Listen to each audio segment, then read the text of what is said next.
Hi everyone, welcome to Emma, a true infidelity story. I'm excited to share a new story with you.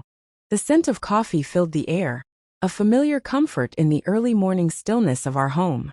I was sitting at my desk, the glow of my computer screen casting a soft light across the room. Charlie lay curled up beside me, his gentle snoring, a soothing background to the quiet tapping of my keyboard. This was our routine, our little slice of peace.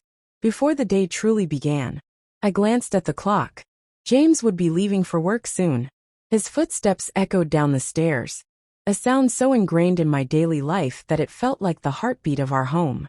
He paused at the doorway, his silhouette framed by the light from the kitchen morning love. He said, his voice still thick with sleep.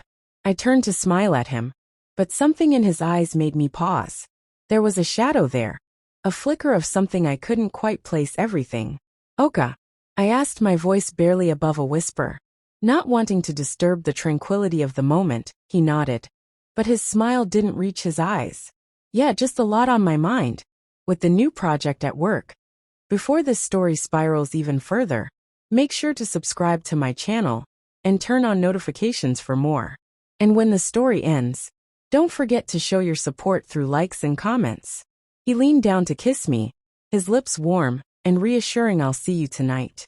As he left the door, closing behind him with a soft click, I felt a strange unease settle in my C*******T.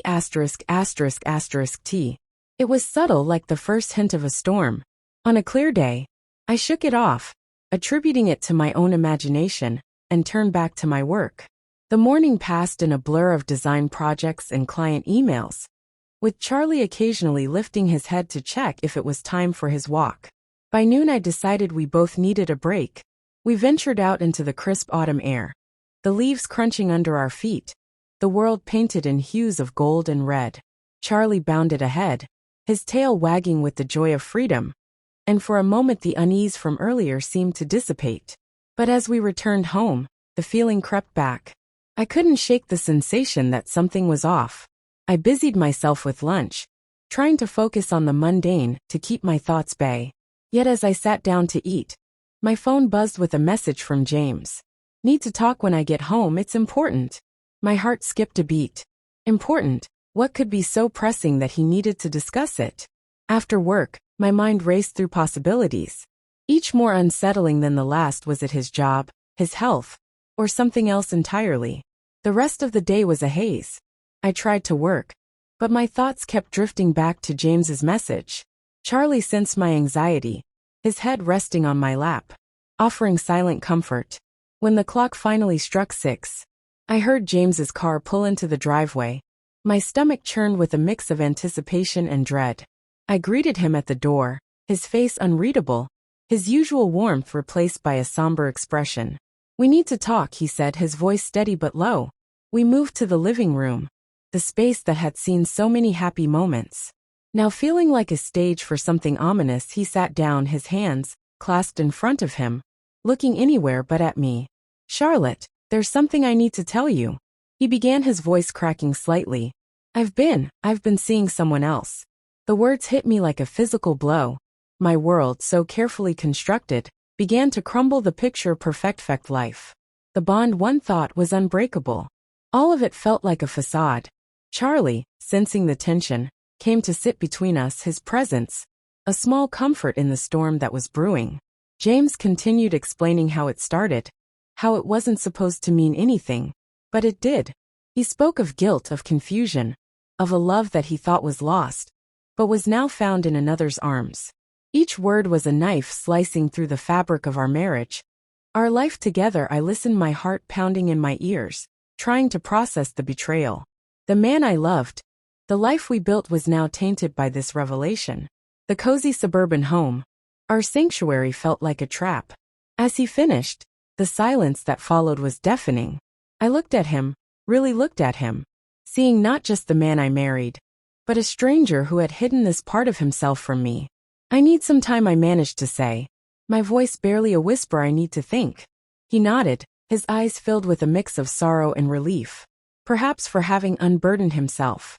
I stood up, my legs shaky, and walked out of the room, Charlie following me, his tail no longer wagging. The rest of the evening was spent in a daze. I wandered through our home, touching the things we had collected over the years, each item now a painful reminder of what we had lost, the art on the walls, the photos of our life together. Even the coffee mug James used every morning, all felt like relics of a past life. As night fell, I lay in bed alone, staring at the ceiling. The weight of his confession pressed down on me, the future uncertain, the present unbearable. Charlie curled up beside me, his warmth the only comfort in the cold reality of our new normal. This was not the life I had envisioned, not the love story I had written in my heart. But life, as they say, has a way of throwing curved balls when you least expect it. And now I was left to pick up the pieces to decide what comes next in this unexpected chapter of my life. One morning, James left for a business trip that was supposed to last a week.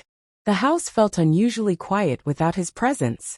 I decided to use this time to focus on a new project, a series of pet portraits starting with Charlie. I set up my studio in the living room where the natural light was best, and Charlie, always eager to be involved, lay down beside me, his tail thumping against the floor as I sketched. I noticed Charlie's behavior was different. He was more affectionate than usual.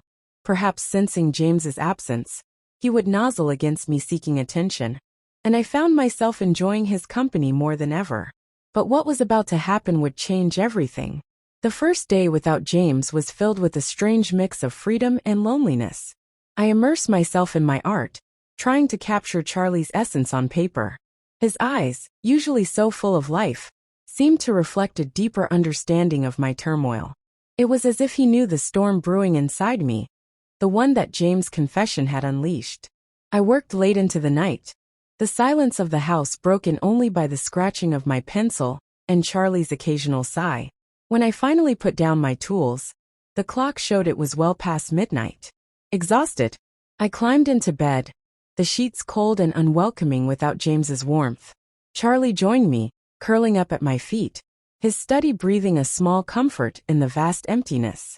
The next morning, the reality of James's betrayal hit me anew. I sat at the kitchen table, staring at my coffee, the steam rising like my own confusion.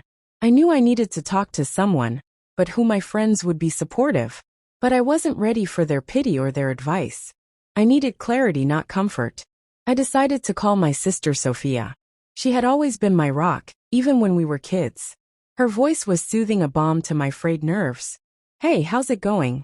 she asked, her tone light, but with an undercurrent of concern.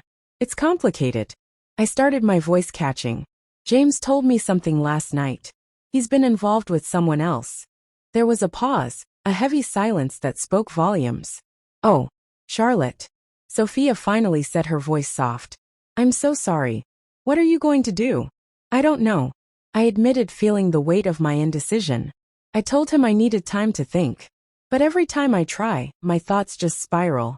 Sophia listened as I poured out my heart, the betrayal, the confusion, the love that still lingered despite everything. She didn't offer solutions, just her presence, which was exactly what I needed. After a call, I felt a bit lighter, as if sharing the burden had made it slightly more bearable.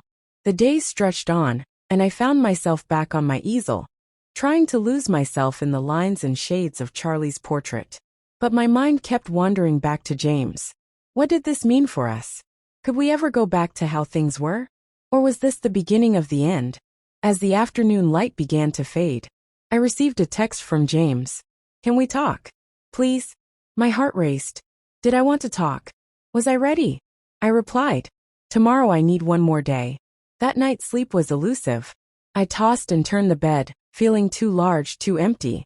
Charlie, sensing my unrest, moved closer, his head resting on my pillow, his eyes watching me with a depth of understanding that only a pet can offer. The following morning I woke up with a resolve. I needed answers, not just from James but from myself. What did I want? Could I forgive him?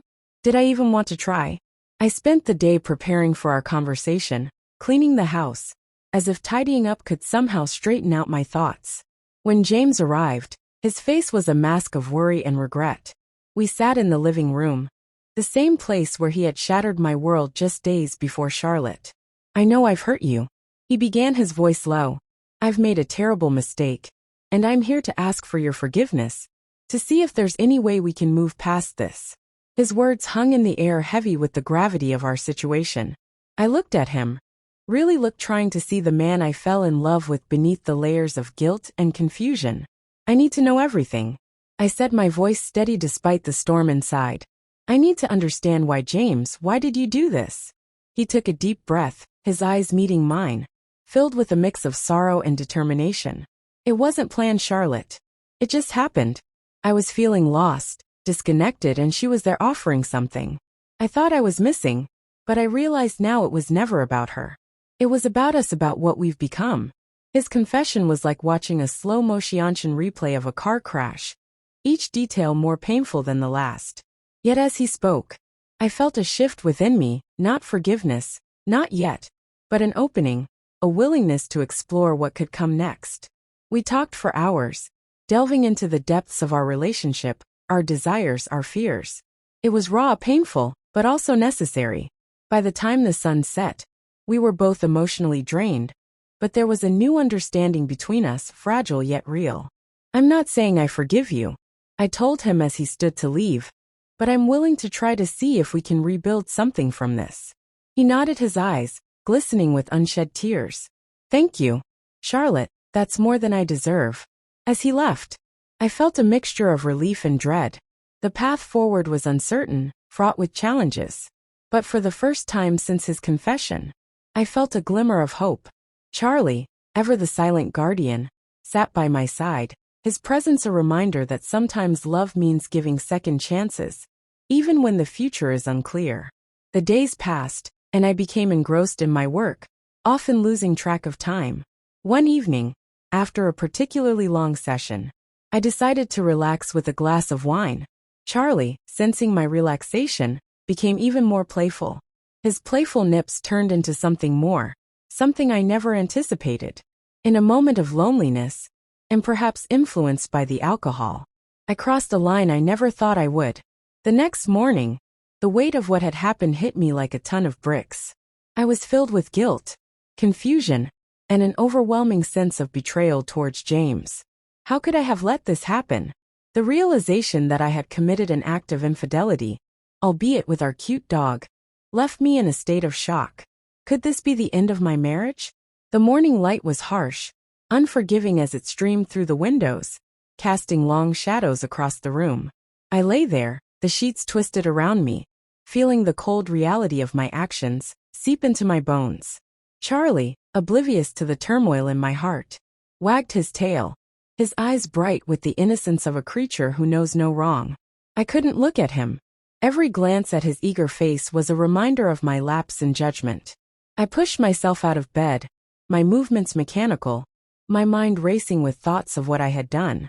I needed to talk to someone, but who? James was away, and the thought of confessing this to him made my stomach churn with dread. I couldn't bear to see the hurt in his eyes, the betrayal that would surely follow.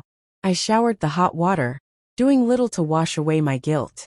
As I dressed, my phone buzzed. It was a message from James checking in, asking how I was. My fingers hovered over the screen. The words I wanted to say stuck in my throat. "I'm okay." I typed back the lie, tasting bitter. The day stretched out before me, each minute an eternity. I tried to work, but my sketches were lifeless. My focus shattered.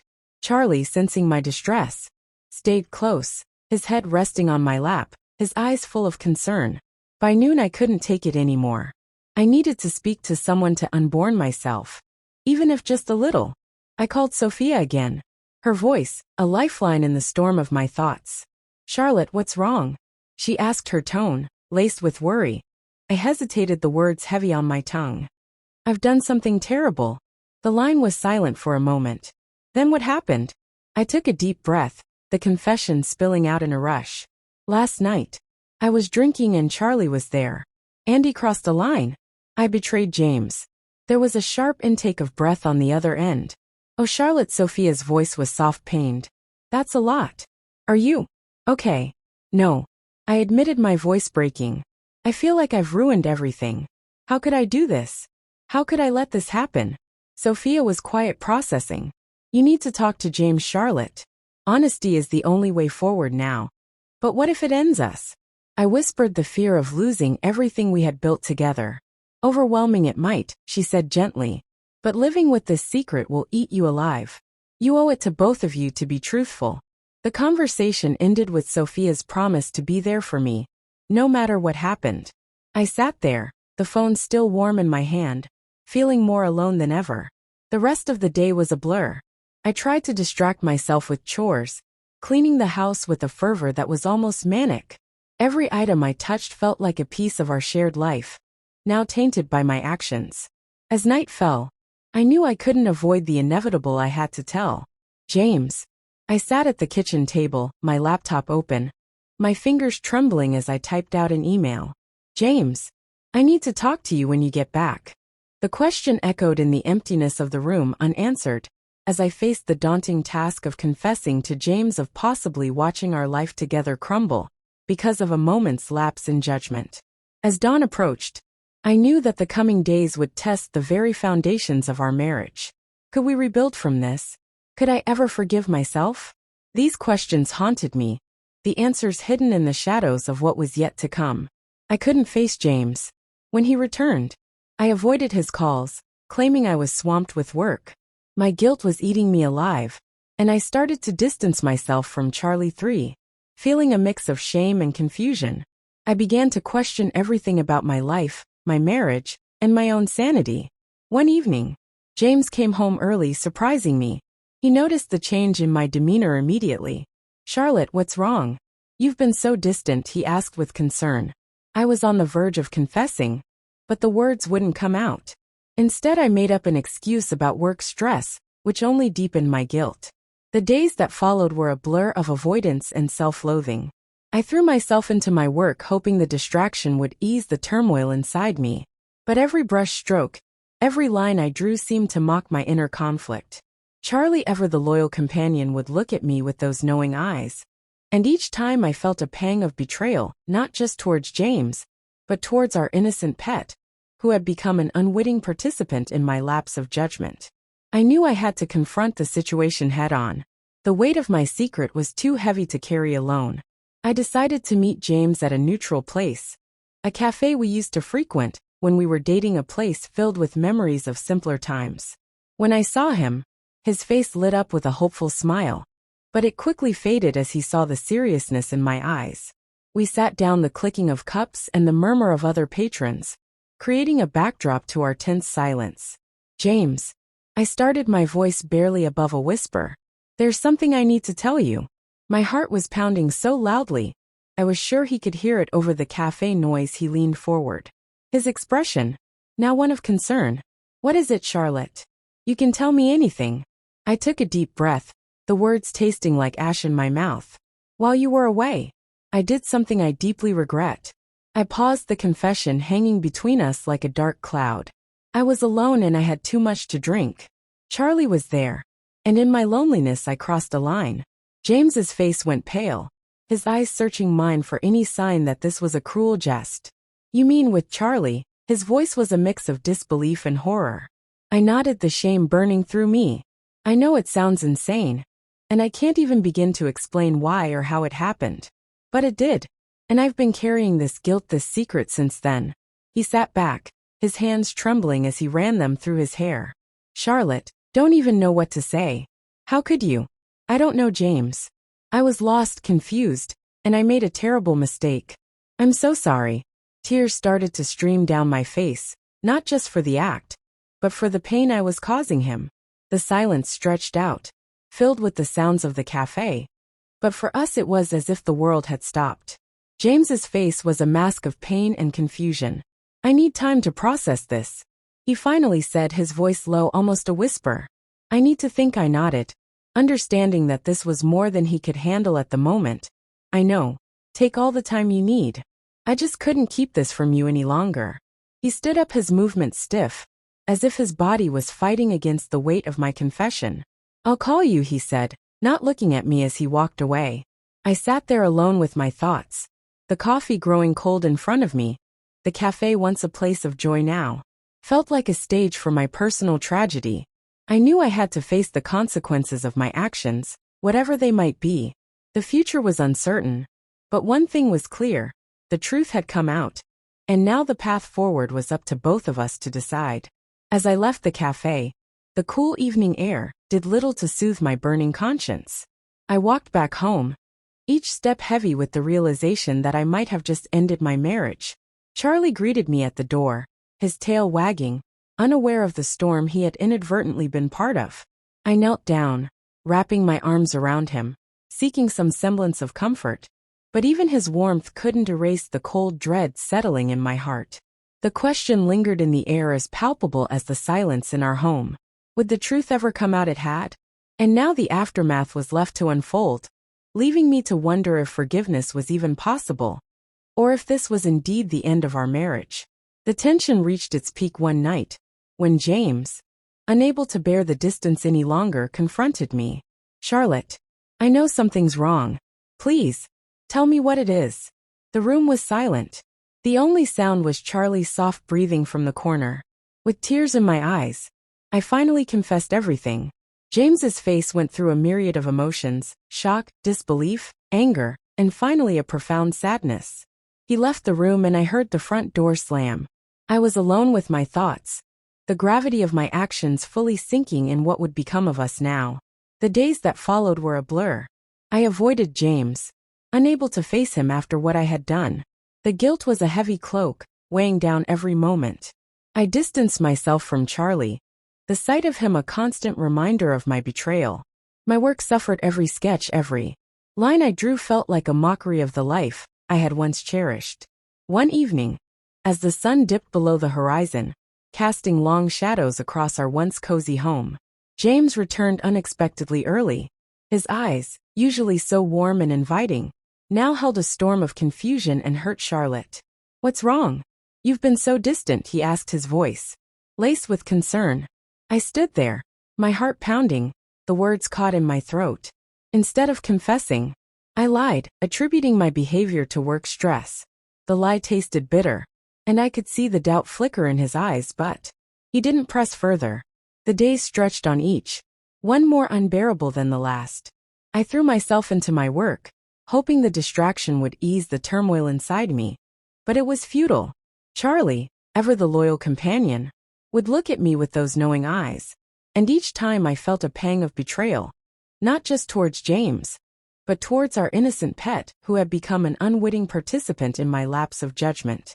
I knew I had to confront the situation head-on. The weight of my secret was too heavy to carry alone. I decided to meet James at a neutral place, a cafe we used to frequent when we were dating, a place filled with memories of simpler times. When I saw him, his face lit up with a hopeful smile, but it quickly faded as he saw the seriousness in my eyes. We sat down, the clicking of cups and the murmur of other patrons, creating a backdrop to our tense silence. "James," I started, my voice barely above a whisper, "there's something I need to tell you." My heart was pounding so loudly, I was sure he could hear it over the cafe noise. He leaned forward, his expression now one of concern. "What is it?" "Charlotte, you can tell me anything." I took a deep breath, the words tasting like ash in my mouth. "While you were away, I did something I deeply regret." I paused, the confession hanging between us like a dark cloud. I was alone and I had too much to drink. Charlie was there, and in my loneliness I crossed a line. James's face went pale, his eyes searching mine for any sign that this was a cruel jest. "You mean with Charlie?" His voice was a mix of disbelief and horror. I nodded, the shame burning through me. "I know it sounds insane, and I can't even begin to explain why or how it happened. But it did, and I've been carrying this guilt, this secret since then." He sat back, his hands trembling as he ran them through his hair. "Charlotte, don't even know what to say. How could you?" "I don't know, James. I was lost, confused, and I made a terrible mistake. I'm so sorry." Tears started to stream down my face, not just for the act, but for the pain I was causing him. The silence stretched out, filled with the sounds of the cafe. But for us it was as if the world had stopped. James's face was a mask of pain and confusion. "I need time to process this," he finally said, his voice low, almost a whisper. "I need to think." I nodded, understanding that this was more than he could handle at the moment. "I know, take all the time you need. I just couldn't keep this from you any longer." He stood up, his movement stiff, as if his body was fighting against the weight of my confession. "I'll call you," he said, not looking at me as he walked away. I sat there alone with my thoughts, the coffee growing cold in front of me. The cafe, once a place of joy, now felt like a stage for my personal tragedy. I knew I had to face the consequences of my actions, whatever they might be. The future was uncertain, but one thing was clear. The truth had come out, and now the path forward was up to both of us to decide. As I left the cafe, the cool evening air did little to soothe my burning conscience. I walked back home, each step heavy with the realization that I might have just ended my marriage. Charlie greeted me at the door, his tail wagging, unaware of the storm he had inadvertently been part of. I knelt down, wrapping my arms around him, seeking some semblance of comfort, but even his warmth couldn't erase the cold dread settling in my heart. The question lingered in the air, as palpable as the silence in our home. Would the truth ever come out? It had. And now the aftermath was left to unfold, leaving me to wonder if forgiveness was even possible, or if this was indeed the end of our marriage. The days that followed were the hardest. James moved out temporarily, needing space to process everything. I sought therapy, trying to understand my actions, my feelings, and how to move forward. Charlie, sensing the tension, became withdrawn, mirroring my own emotional state. Months later, James and I met for coffee. He had been in therapy too, and we really talked about everything. He admitted he was still hurt, but was willing to try to understand and heal. We decided to start with counseling together to see if we could rebuild our trust and love. As for Charlie, he remained a part of our lives, a reminder of both joy and pain. Our journey was far from over, but we were taking steps towards forgiveness and understanding. Could our love survive this ultimate test? The days that followed were a blur of emotions, each one more intense than the last. James's departure left a void in our home, a silence that was both deafening and accusatory. I moved through the days like a ghost, haunted by my own actions and the emptiness they had wrought. I found myself at the therapist's office, a small comforting space with soft lighting and the scent of lavender. Dr. Ellis, with her kind eyes and gentle voice, became my guide through the labyrinth of my own guilt and confusion. "I need to understand why I did what I did," I told her, my voice barely above a whisper. Dr. Ellis nodded, her expression one of understanding. "Sometimes, Charlotte, our actions are not just about the moment, but about the culmination of many moments, many feelings we've buried or ignored." I delved into the depths of my loneliness, the isolation I felt even when James was home, the pressure of maintaining a perfect life, and the unexpected comfort I saw in Charlie. Each session was like peeling back layers of an onion, revealing the raw, painful truths beneath. Charlie, meanwhile, seemed to understand the shift in our household. His once vibrant energy was now subdued, his tail no longer wagging with the same enthusiasm. He would sit by the door waiting for James, or lie at my feet, his head on my lap, his eyes full of a sorrow that mirrored my own. Months passed, and the day came when James and I met at a quaint coffee shop, one we had visited in happier times.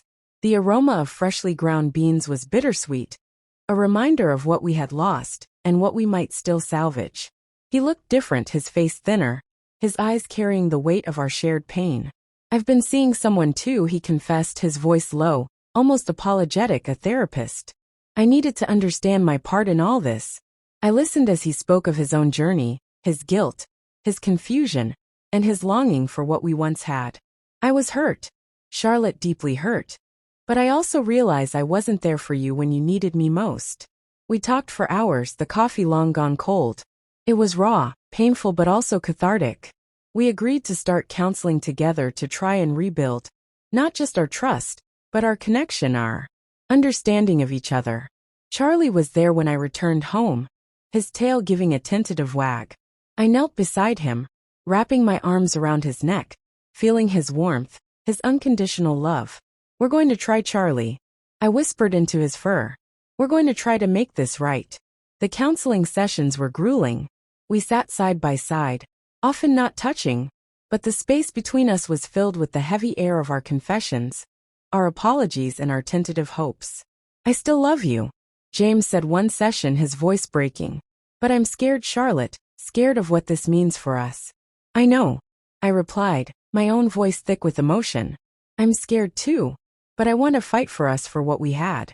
Charlie remained a constant in our lives, a bridge between our past and whatever future we might build. His presence was a reminder of the joy we shared, but also of the pain we inflicted. Yet in his eyes there was no judgment, only a quiet, enduring love. The journey was far from over. Each step towards forgiveness and understanding was fraught with challenges, with moments where the past seemed too heavy to bear. But we were taking those steps together with Charlie. By our side is gentle breathing, a reminder that sometimes love means giving second chances, even when the future is unclear. Could our love survive this ultimate test? The question lingered not just in the air, but in every look, every touch, every session. It was a test of endurance, of will, of the very essence of what we believed love to be. And as we walked this path, uncertain yet hopeful, the answer remained to be seen hidden in the shadows of what was yet to come. If this story resonated with you, please like, comment, and subscribe. Your support helps us craft more engaging stories for you.